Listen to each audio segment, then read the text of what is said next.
ఆవిడ కూతురుగా ఎంతమందికైనా వస్తుంది భక్తి కలిగిన వాళ్ళకి. భర్త మాత్రం ఎన్ని జన్మలెత్తినా ఒకటే, అది ఆవిడ పాతివ్రత్యం. ఆవిడ ఏ రూపం తీసుకోనివ్వండి, భర్త మాత్రం పరమేశ్వరుడే. అందుకే శంకర భగవత్పాదులు శివే శృంగారార్ధ్ర తదితర జనే కుచ్చనపరా అంటారు. ఆవిడ అంతటి మహాపతివ్రత.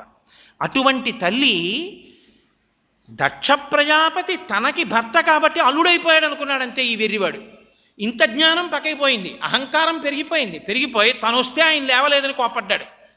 అనయము లుప్త క్రియాకలాపుండు, మానహీనుండు, మర్యాద లేనివాడు, ఉన్మత్త చెరుండు, ఉగ్రభూత ప్రేత పిశాచయుక్తుడు అని అనకూడని మాటలన్నీ పరమేశ్వరుణ్ణి అనేశాడు.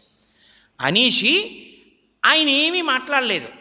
తనింత కోపడినా ఆయన మాట్లాడలేదు. ఇంకో కోపం, ఆయన్ని రెచ్చగొట్టాలనుకున్నాడు. అనుకుని ఈశ్వరుడికి హవిస్సులో భాగం లేని